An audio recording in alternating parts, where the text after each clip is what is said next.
नमस्कार, city centre show में आपका स्वागत है। मुंबई से मैं हूं पूजा भारद्वाज। शो की शुरुआत कर रहे हैं हाथरस से। हाथरस में अपनी फजीहत कराने के बाद सरकार ने यहां माहौल बिगाड़ने के आरोप में राजनीतिक दलों के साथ दूसरे लोगों पर देशद्रोह का मुकदमा समेत 8 जिलों में 19 मामले दर्ज कर दिए हैं। कुछ लोग इसे अंतर्राष्ट्रीय साजिश भी बता रहे हैं, लेकिन विपक्षी दलों का कहना है कि सरकार अपनी फजीहत बचा रही है और उन्हें फंसाने के लिए साजिश रची जा रही है। हाथरस में रोज बवाल हो रहा है। कभी मीडिया को घुसने नहीं दिया जाता,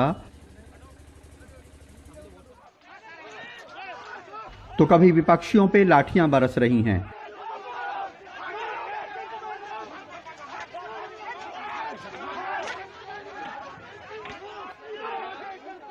सोशल मीडिया पे सरकार की इतनी फजीहत कभी नहीं हुई थी जितनी इस कांड में हुई।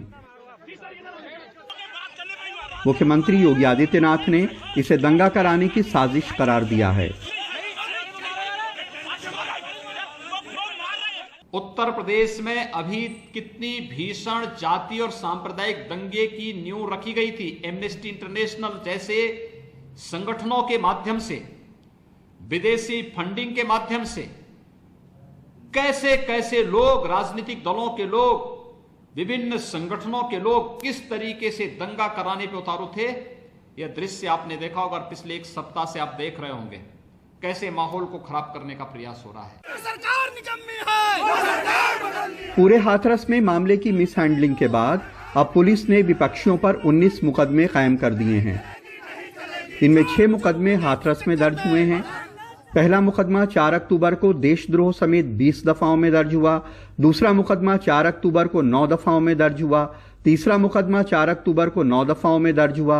चौथा मुकदमा 4 अक्टूबर को 6 दफाओं में दर्ज हुआ। पांचवा मुकदमा 4 अक्टूबर को 2 दफाओं में दर्ज हुआ और छठवां मुकदमा 5 अक्टूबर को 5 दफाओं में दर्ज हुआ। इसके अलावा लखनऊ, बिजनौर, सहारनपुर, बुलंदशहर, प्रयागराज और अयोध्या जिलों में 13 मुकदमे दर्ज किए गए। हाथरस में दुर्भाग्यपूर्ण घटना को लेकर कुछ अराजक तत्व बेजा लाभ और कुलसित उद्देश्य से पूर्व सुनियोजित योजना के अनुसार आपराधिक षड्यंत्र के तहत पूरे प्रदेश में अमन चैन बिगाड़ने व जातीय विद्वेष फैलाने आदि के उद्देश्य से पीड़ित परिवार को भड़काने, गलत बयानबाजी करने के लिए दबाव बनाने तथा उन्हें 50 लाख रुपए का प्रलोभन देने आदि के संबंध में वायरल ऑडियो, फोटो को सोशल मीडिया के माध्यम से दुष्प्रचारित करने के संबंध में है। लेकिन विपक्ष आरोप लगा रहा है कि हाथरस कांड में सरकार का रवैया भेदभाव भरा है। पहले एसआईटी जांच के बहाने मीडिया को पीड़िता के घर नहीं जाने दिया गया, फिर विपक्षी नेताओं पर लाठीचार्ज किया गया, लेकिन बलात्कार के आरोपियों के समर्थन में वहां पुलिस के संरक्षण में सभाएं कराई जा रही हैं। अब यह विपक्ष की आवाज दबाने की कोशिश है। जब खुद बैकफुट पे वो आते हुए नजर आ रहे हैं तो ये फर्जी एक कहानी घड़ी गई है कि एक हैशटैग हुआ, सोशल मीडिया के माध्यम से भड़काने का, दंगा भड़काने की कोशिश की गई और सरकार को बदनाम करने की कोशिश की। अब इन चीज़ों का सहारा लिया जाएगा। एक लड़की के साथ हुए बलात्कार की पुष्टि के लिए उसके सैंपल्स 11 दिन के बाद एफएसएल लैब को भेजे गए।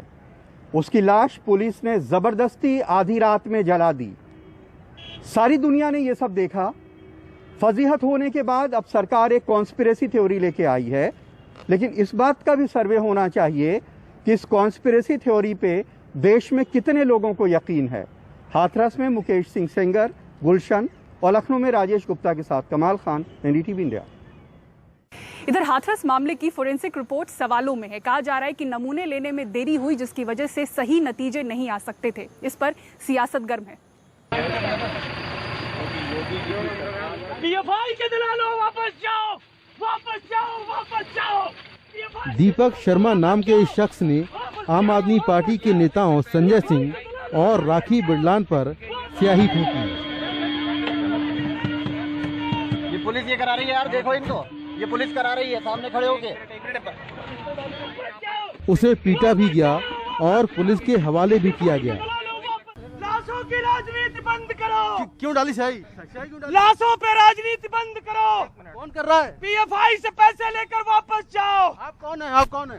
इसको कोई नहीं हूँ मैं। आप कौन है? मैं एक आम नागरिक हूँ।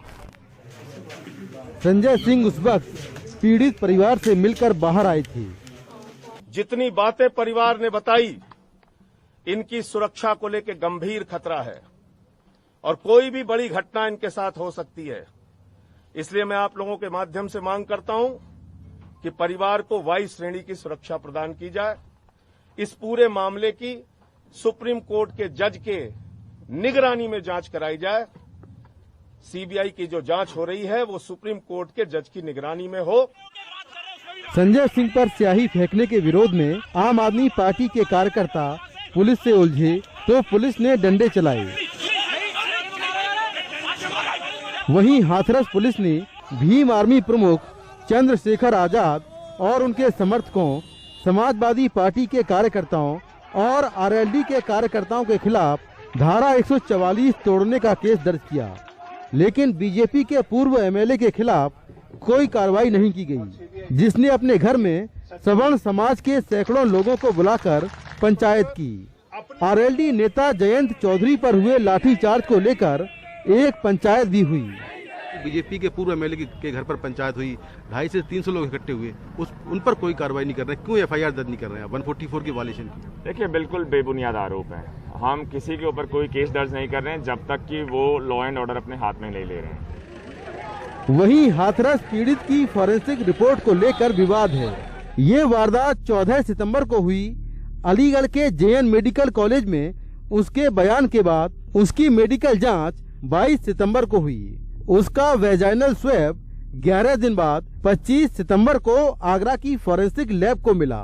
रिपोर्ट में कहा गया कि नमूने में रेप के सबूत नहीं मिले हैं, लेकिन फॉरेंसिक जानकार और डॉक्टर कहते हैं कि अगर वारदात के 96 घंटे के अंदर नमूने नहीं लिए गए तो सबूत वैसे ही खत्म हो जाते हैं। हालांकि जेएन मेडिकल कॉलेज की रिपोर्ट में इतना जरूर कहा गया है कि पीड़िता के साथ जबरदस्ती के संकेत मिले हैं।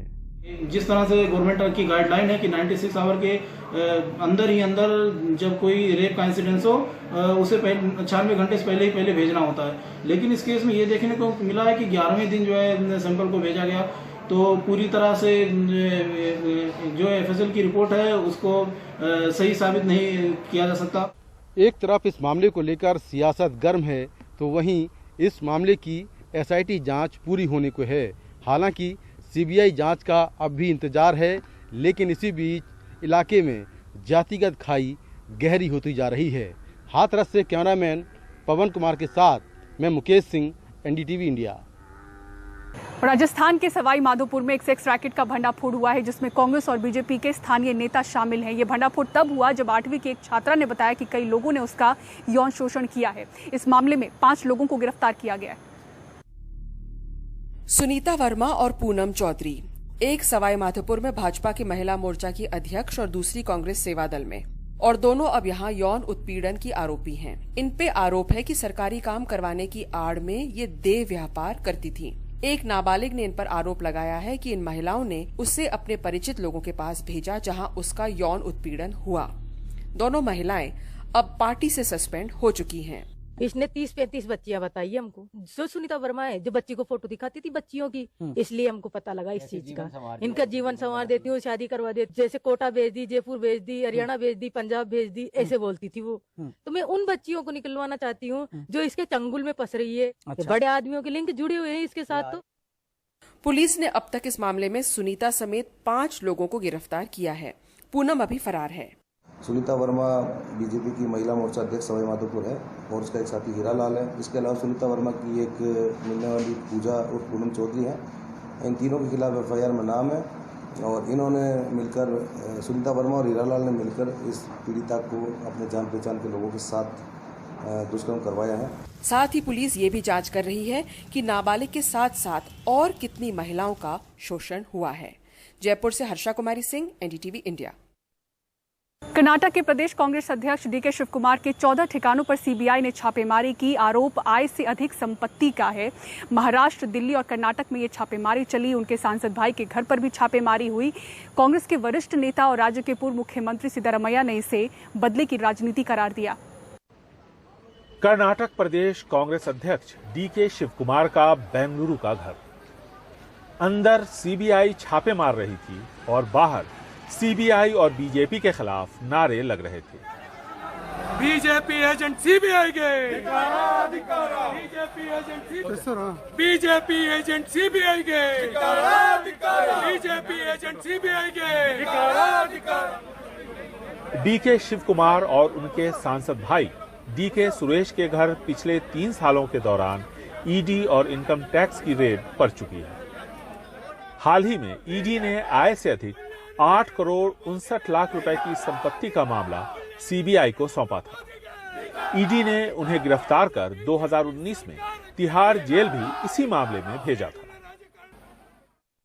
इस छापेमारी पर राज्य के पूर्व मुख्यमंत्री सिद्धरामैया ने ट्वीट कर कहा कि बीजेपी ने ध्यान भटकाने के लिए ये छापेमारी करवाई है।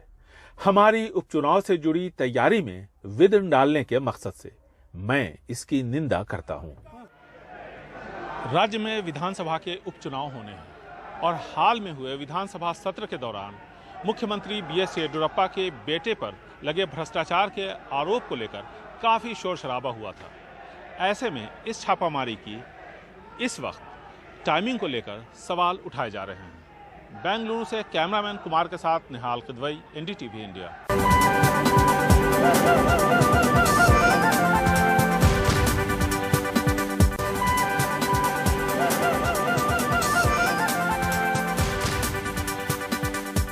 और भारत ने रक्षा क्षेत्र में एक और कामयाबी हासिल की है। Supersonic missile assisted release of torpedo, जिसे संक्षेप में स्मार्ट नाम दिया गया है, इसका सफल परीक्षण हुआ है। ओडिशा के व्हीलर कोस्ट पर डीआरडीओ ने खास वेपन सिस्टम का फ्लाइट टेस्ट किया।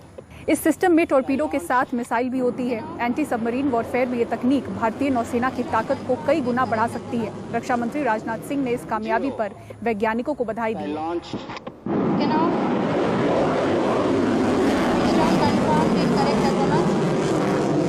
इसी के साथ सिटी सेंटर शो में मुझे दीजिए इजाजत। खबरों के लिए देखते रहें एनडीटीवी इंडिया। नमस्कार।